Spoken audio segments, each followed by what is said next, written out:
Thank you all very much for coming. It's a great pleasure and honor to be here with a very distinguished panel.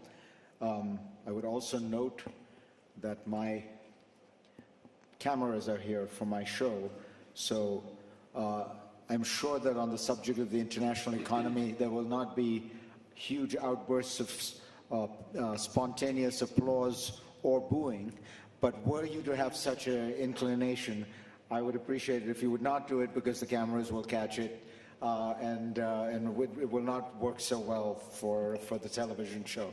So don't stand up and cheer or boo, and please turn your cell phones off. Those are the only constraints within which we're operating. We will take your questions after we get through an initial period of a conversation amongst ourselves. What I want to do is begin by just quickly, not really introducing, but reminding people of who are on the panel here. Kristalina Georgieva, who is, of course, the managing director of the IMF. Ray Dalio, who founded what is the world's largest hedge fund and has written a really extraordinary book that charts 400 or 500 years of economic history and draws conclusions and establishes patterns and draws conclusions from it.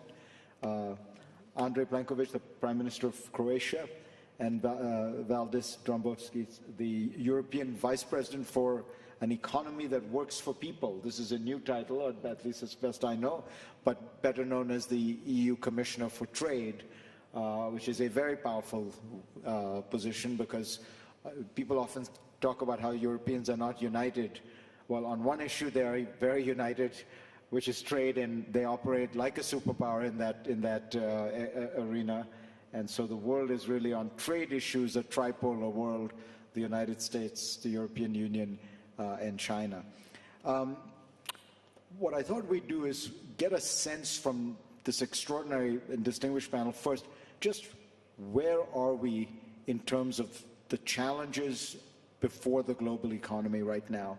I can think of really no one better to do it than Kristalina, who has run a country, come out of, has had the experience of coming out of a communist economy, the emerging reality of capitalism and democracy, now has been running the IMF with extraordinary skill and integrity, I may say. So, Kristalina, tell us, what do you think is going on? We are faced with a crisis upon a crisis in a fairly short period of time. Two shocks that are exogenous to the countries that are experiencing. So even countries with strong fundamentals can be brought on to their knees as a result. What we face today is the realization that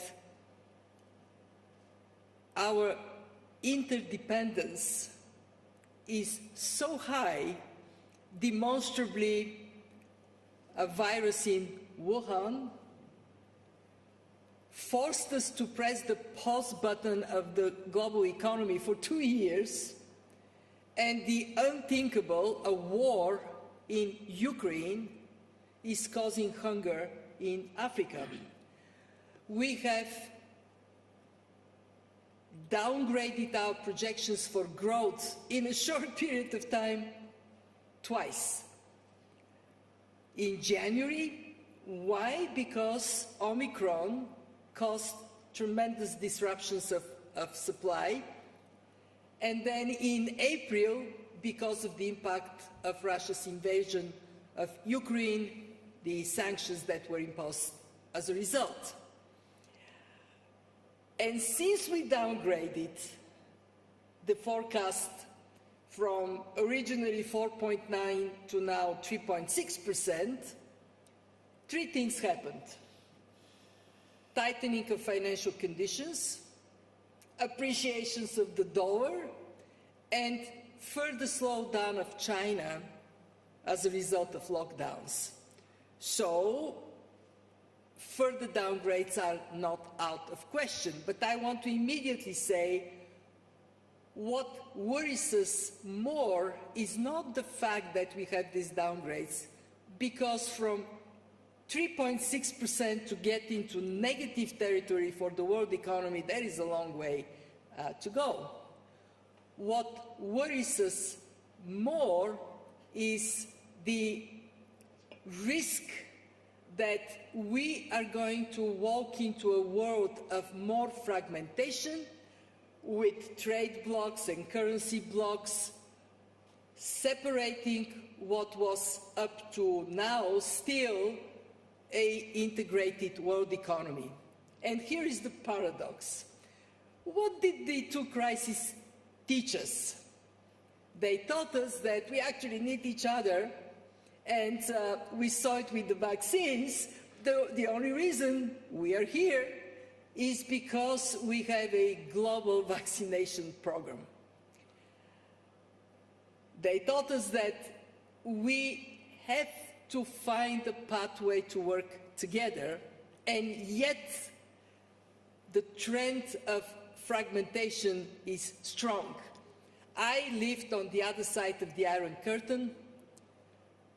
I hated it, and I can tell you it scares me that maybe we're sleepwalking after the hot war into another cold war.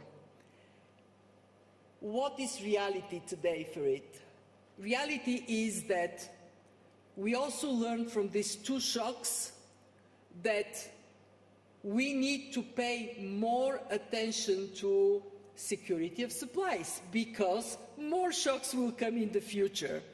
And therefore, the old concept of economic efficiency only based on costs is no more valid.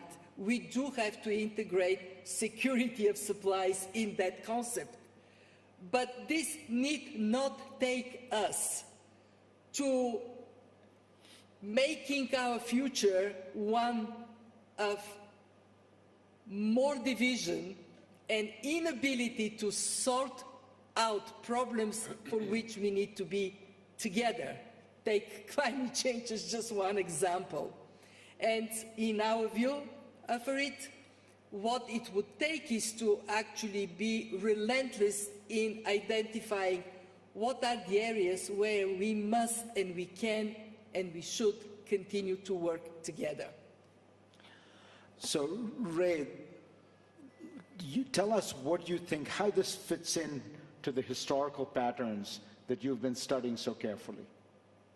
Okay. Just so everybody knows, I'm a global macro investor, so all the liquid markets in the world, and I've been doing that for about 50 years, and I am just that makes me not ideological as much as just sort of practical. How does the machine work? And I learned, and that's politics as well as economics, because they're two tied together. And I learned that many of the things that surprised me were things that didn't happen in my lifetime, but happened before my lifetime. And that everything that is coming to me is new, that hasn't happened into my lifetime, I have to study. And that's by studying the Great Depression, we were able to anticipate the 2008 financial crisis. So there's a mechanistic reason. There are cause-effect relationships.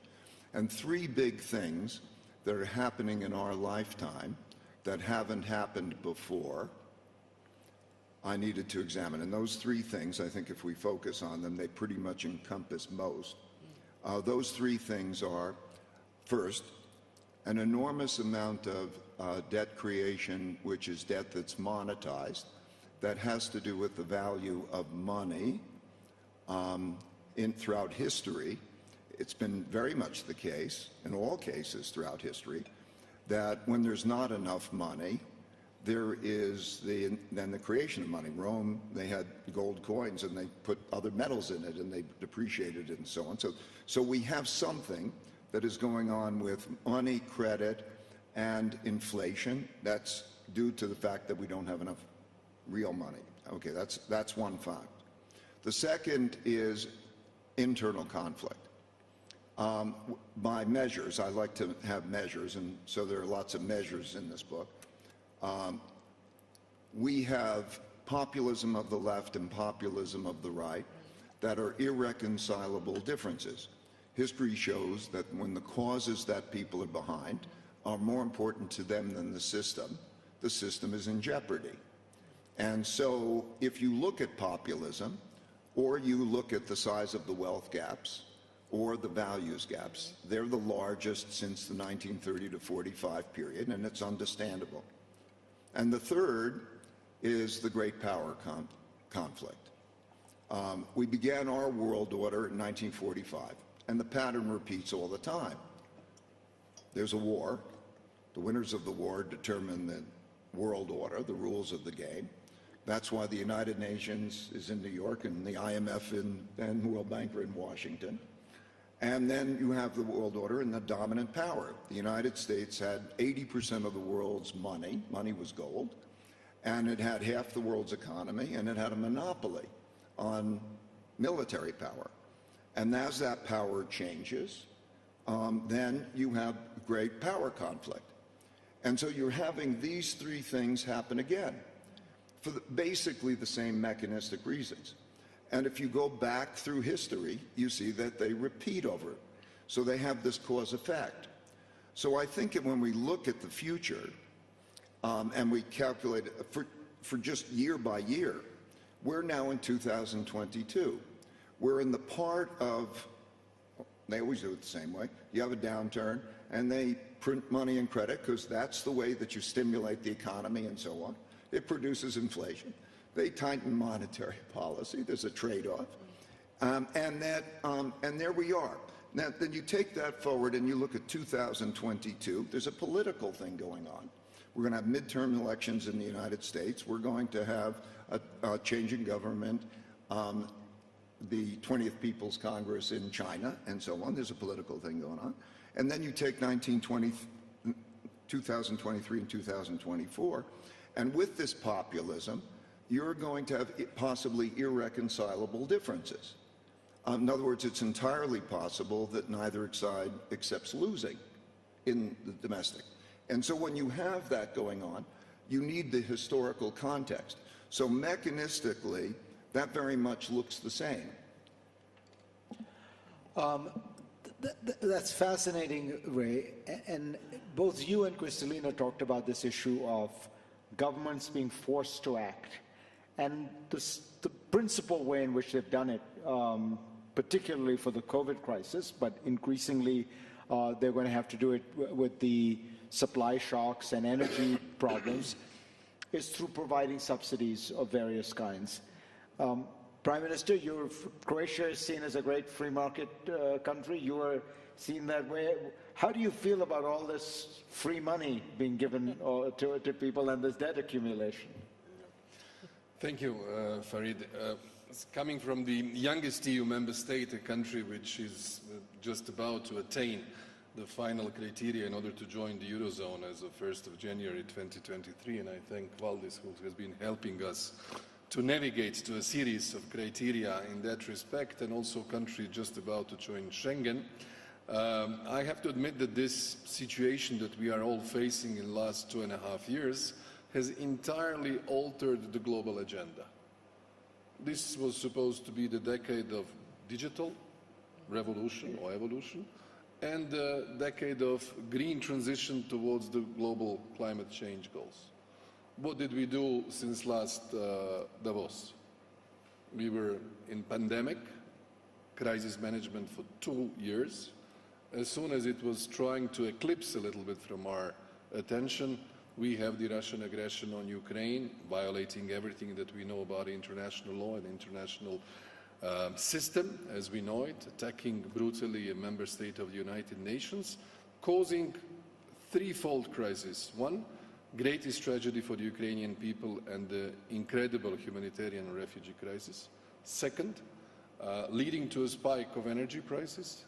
That in turn leads us into a situation where we are all, due to the fact that the raw materials prices have risen, due to the fact that the construction materials have risen, prices due to the fact that food prices are rising. We are all facing inflationary pressures. Why am I saying this as an introduction? I come from a center-right party, EPP.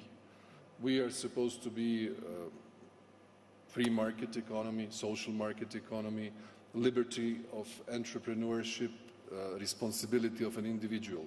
This is the triangle of our political philosophy. And then I look at my own track record. What did I do in the last 2.5 years? I never stopped intervening. my critical task was to avoid the social fracture. And we were facing the most incredible social fracture. We as a government ensured salaries, bear in mind we're a country of a little bit less than 4 million people, we paid salaries to 700,000 people in private sector. And we sustained it. It never happened before. It was unimaginable before. We pardoned all possible levies and taxes to our businesses in order to help them bridge the crisis. Now what we are doing when the energy crisis has hit us, again, a package which was up to 1% of our GDP 2 months ago, in order to ensure that people who are vulnerable have social transfers, to subsidize their bills for electricity and gas, to people who are elderly.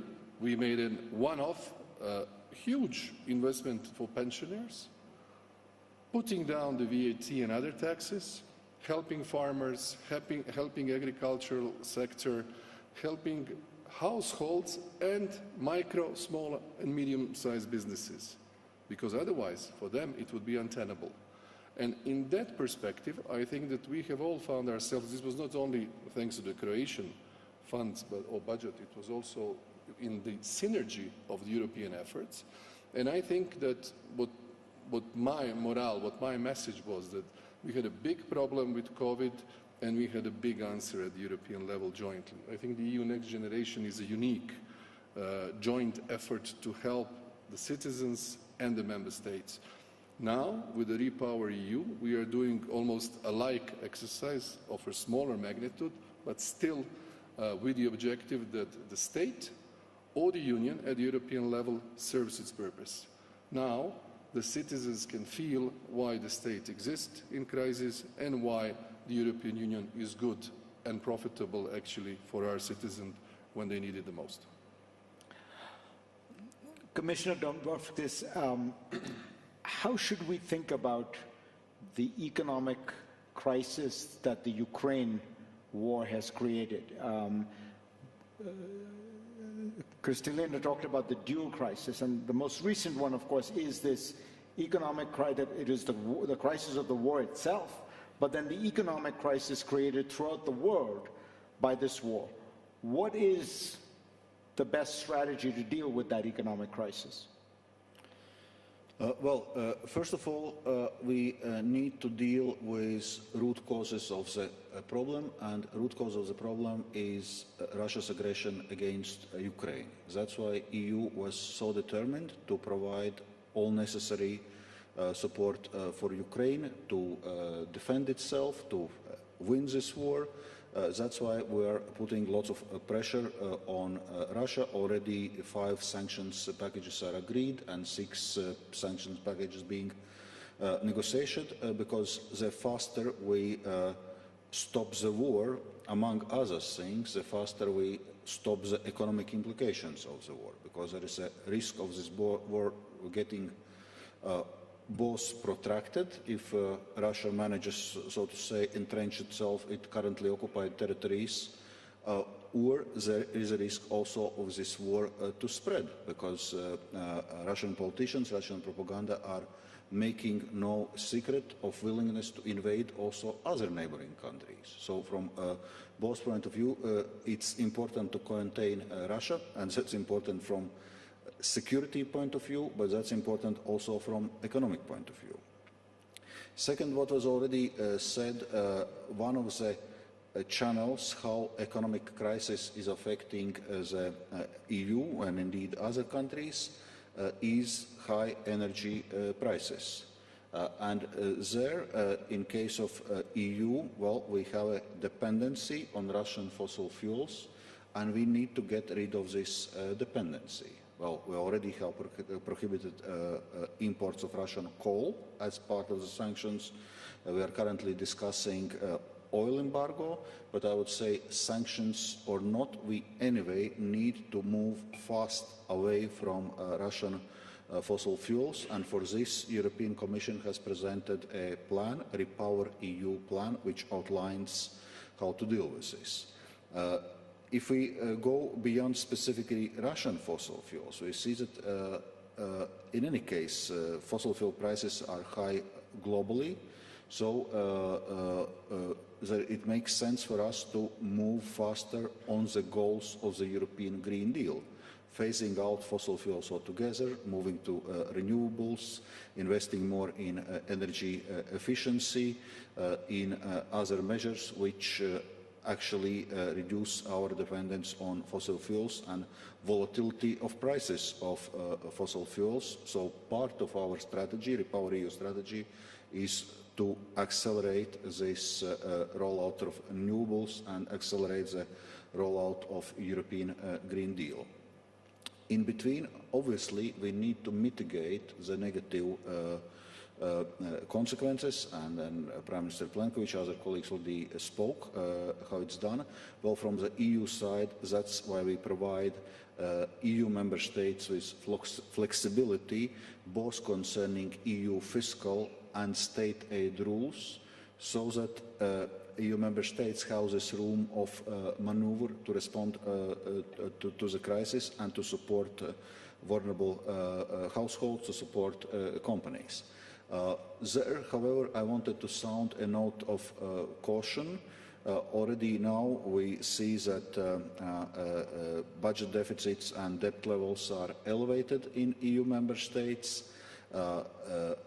Debt interest rates are gradually growing, so this era of very easy money seems to be coming to the end. So also there we'll need to strike the right balance. So when you look at the scale of the problem, Kristalina, you know, you just signed a $44 billion package for Argentina, for little Argentina. And you think about the global food crisis that is being precipitated by this, the war, and really by, as you say, Russia's aggression and Russia's blockading of the Black Sea and of Odessa. You're going to have crises in Pakistan, in Egypt, and you know, in all these places you're going to have hunger and poverty and migration. Then there's the cost of rebuilding Ukraine, which is being destroyed on a scale that we have not seen since the Second World War. Whole cities are literally being destroyed. I mean, you're going to need hundreds and hundreds of billions of dollars. And it's, I guess, a question that people often ask the IMF, but it really feels this, do you really have that kind of money? Well, to put everybody here at ease, we have deployed about $300 billion out of our $1 trillion war chest. We still have $700 billion there. But we did something very important last year, and that was to issue a new allocation of special drawing rights. $650 billion.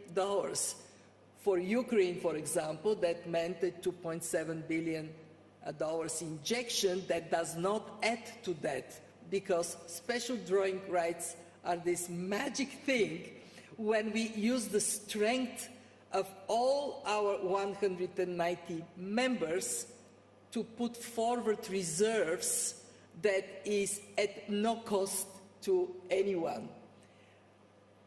But we did one more thing, and it matters in this crisis. We turned to our members, some are here, that are with strong position, and we said, you're getting these reserves, but do you really need it? Why don't you lend through us to those who really need it, at least a part of those?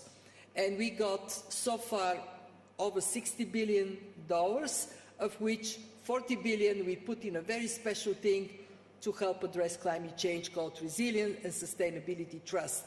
And I'm using this audience to say, hey, talk to if you are from a rich country, not necessarily only advanced economy, maybe emerging market economy in strong position, ask your parliament and government to do more, to reinforce the fighting power of an institution like the IMF. And we will need it. We are faced with a very heterogeneous world. One of the huge implications of this dual crisis is a growing and very dangerous divergence between those who have the capacity to deal with problems and those who don't. Farid, for 3 decades, we have been converging, poorer countries catching up with the better offs. This is now gone. We are diverging. And when you look at the economic situation of countries, it is so different in terms of their growth prospects, inflation burden, debt burden, where they're headed. What changes prospects? One, how strong you are to begin with, like, with the COVID. If you have a strong immune system, you do fine. If you're weak, you're vulnerable.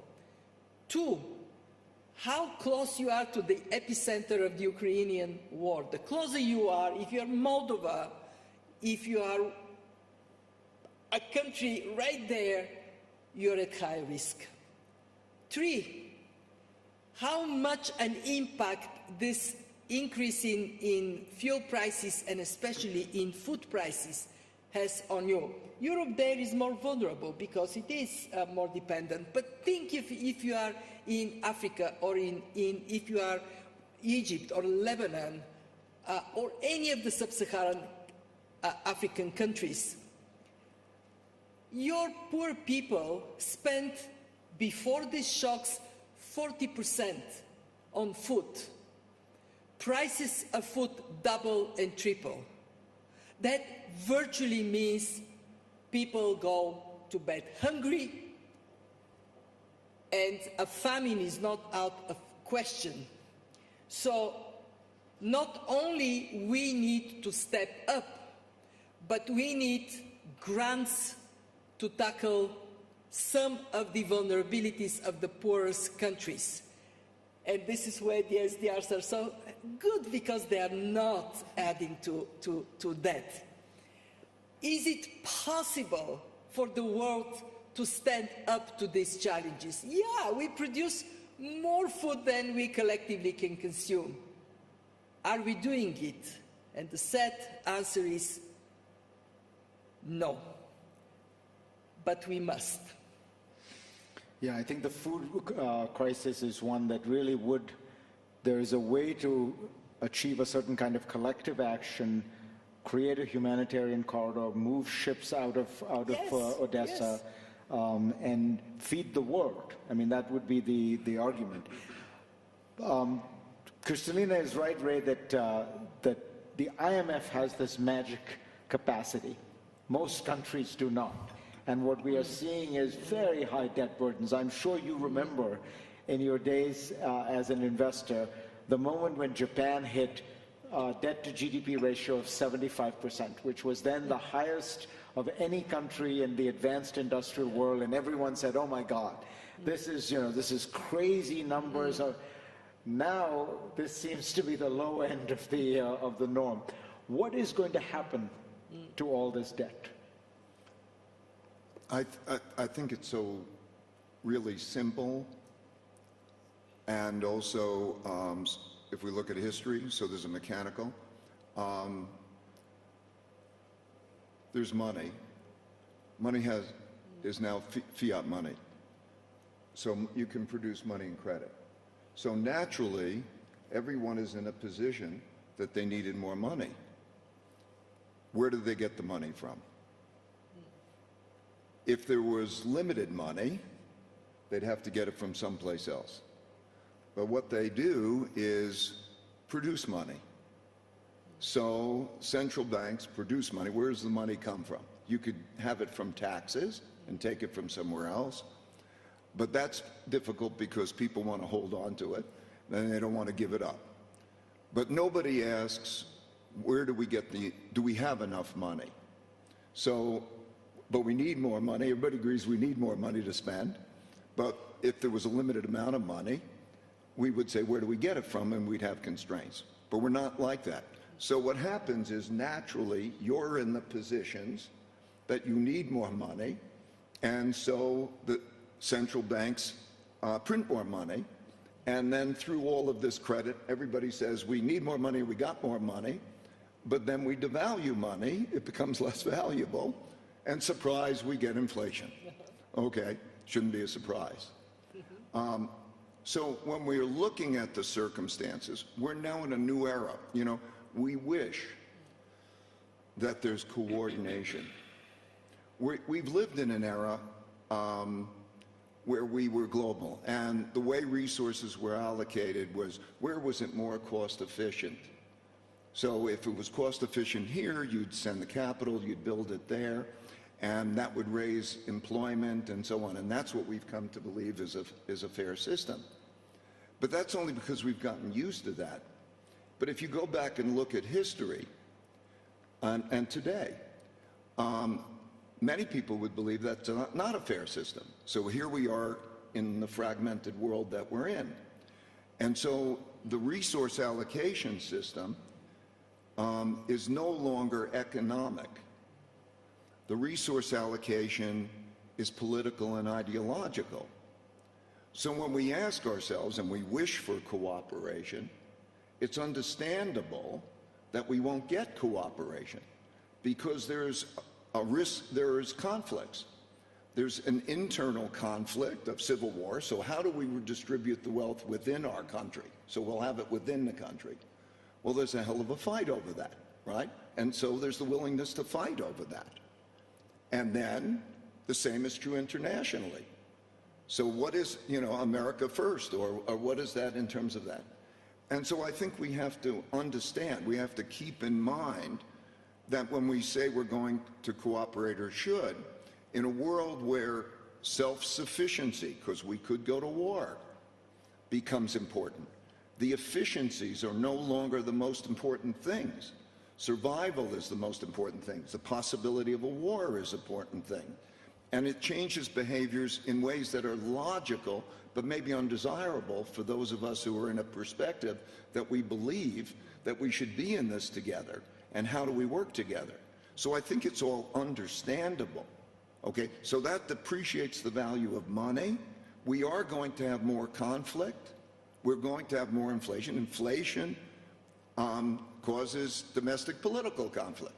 So it'll be a big issue in the 2022 elections and the 2024 elections. That's just how the machine works.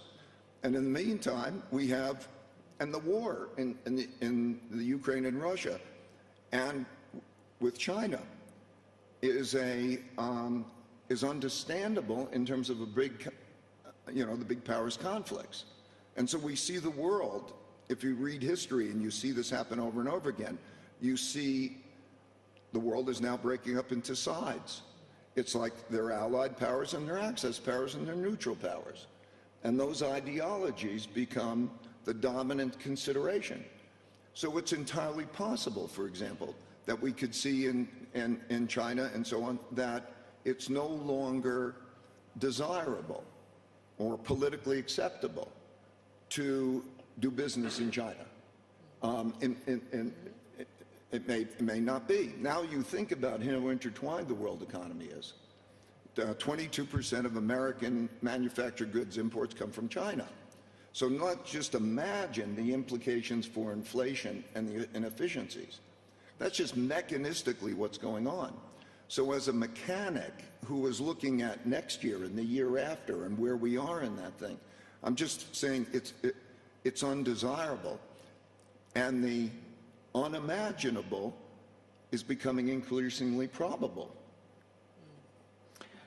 All right, we're going to open it up to questions. Ma'am in the front there, if you can tell us who you are, and you know, just if I may say, if the question can be a question and not a statement, that would be wonderful.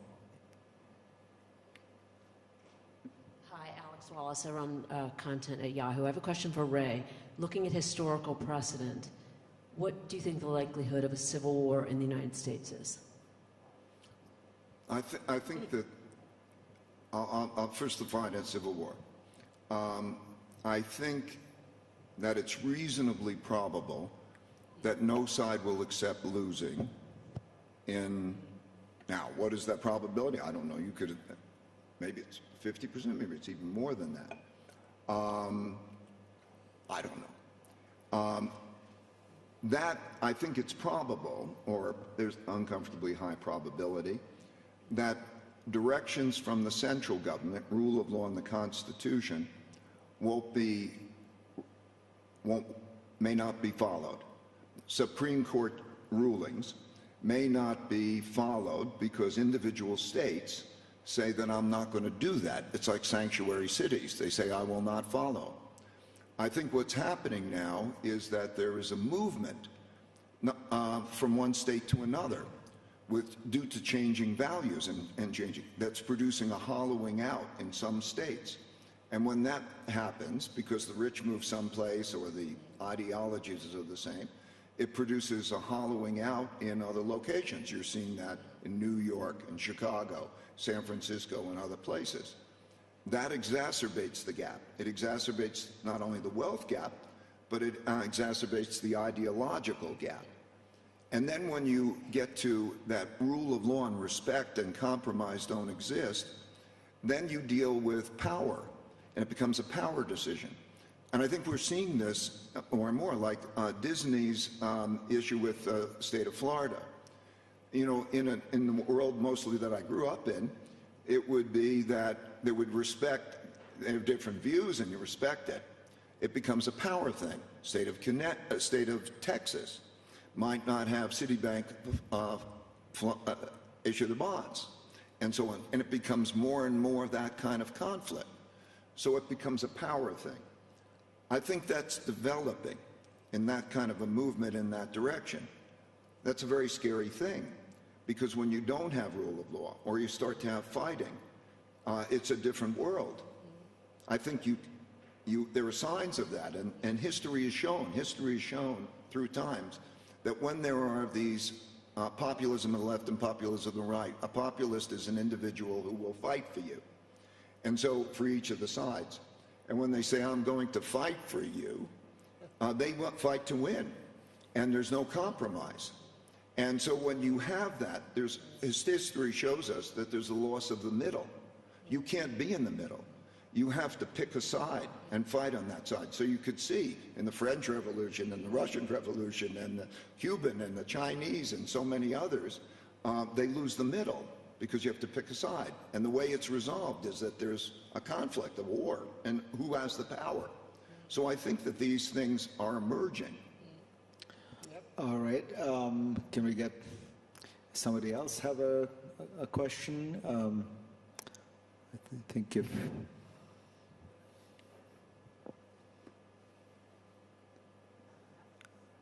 Let me ask the Commissioner, do you think that the Europeans can enact another round of sanctions that will really be tough enough, given the gaping loophole of oil and natural gas? Putin is getting $350 billion of oil and natural gas revenues. What can you do if you're going to keep that exception? Surely everything else becomes a little bit of window dressing. That's exactly the problem. If you look at the trade structure between EU and Russia, so pre-war, 62% of Russia's imports were hydrocarbons. So we already have prohibited import of Russian coal.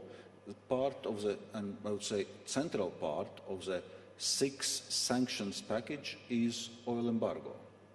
Member states are currently discussing. Hopefully it's possible to arrive at the conclusion on this, because indeed otherwise there is this problem that with one hand we are providing massive support to Ukraine, with other hand we are paying Putin for its war. So clearly we need to address it.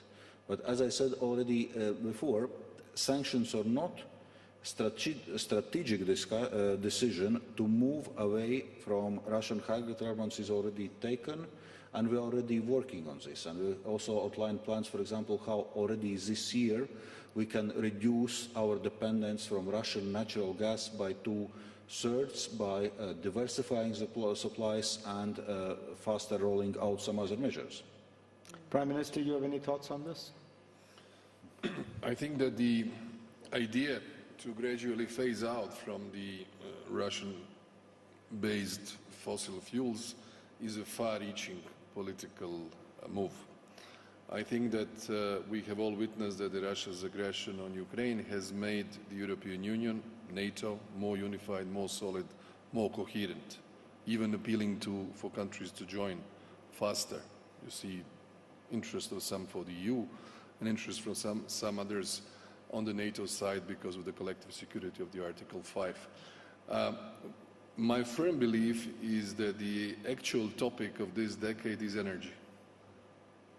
99.5% of everything that any of us, of humanity, does around the world comes from some sort of energy source.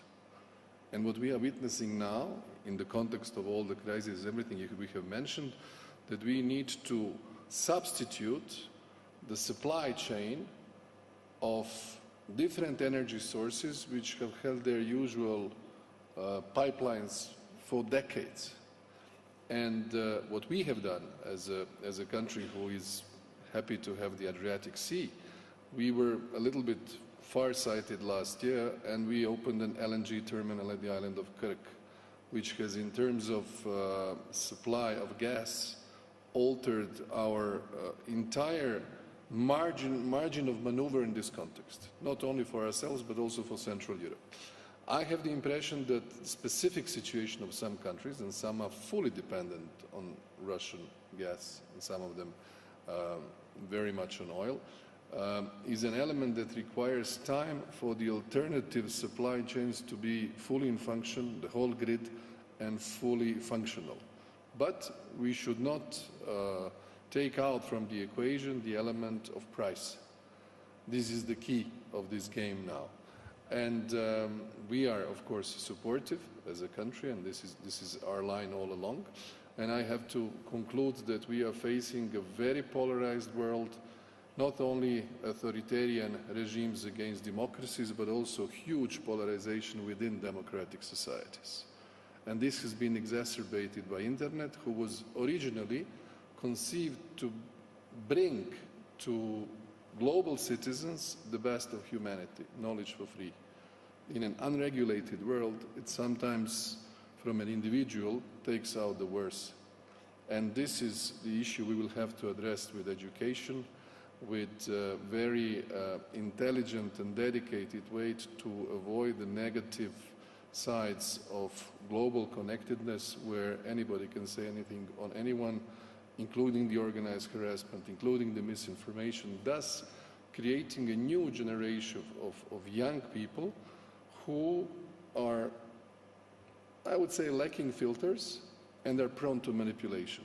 This I see as a general threat to our societies in an altered world that we have entered now.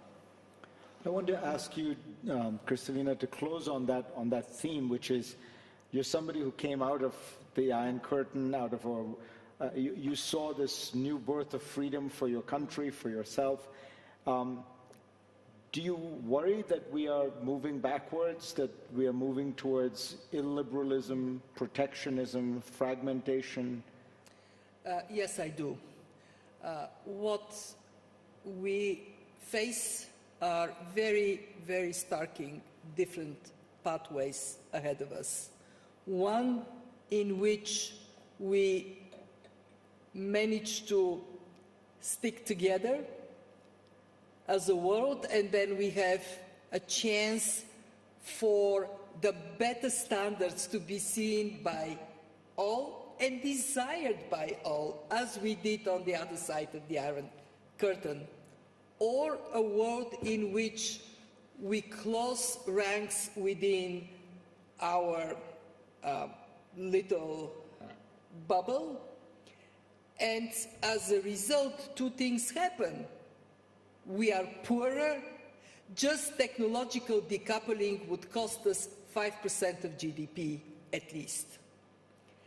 And we bring down the standard of liberty and freedom for hundreds of millions of people. We should be very careful which pathway we choose. Also because we have a looming climate crisis that we cannot possibly resolve one block at a time. So my plea is for us to think of these choices as companies, as countries, as organizations, very carefully, because the unintended consequences can be quite grim. You tell us we are done. We are on a pathway of separation. I'm an optimist. I don't believe. Yep. Okay. Can we? I don't mean to interrupt. Take a second. No, please do. No, I think it's all on how we are with each other. We have the highest amount of GDP. We have the greatest longevity. We have technologies, the ability to be productive, and so on. No, I agree with you. I think you're at a juncture, and the juncture is how we are with each other. That totally comes down to how we are with each other, so we have a choice. Right. I think you're in a sense saying the same thing. There are structural pressures, and you're saying, but there is still room for human action. Well, what I'm trying to say, they're not short-term pressures. They're big. You need a restructuring. Right. You need in a sense, a total restructuring and a dealing with that of the debt and the social and so on. So the capacity exists within us to work well together. It does exist. The probability of us working well together for the common good and working that out is low.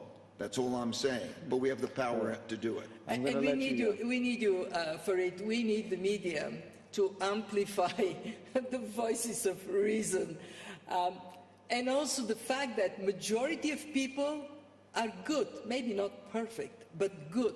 There is this minority that are hateful and evil, but it is their voices that dominate today. So please amplify this voice of reason and goodness and care for our future. Thank you all. This was a great honor. Thank you.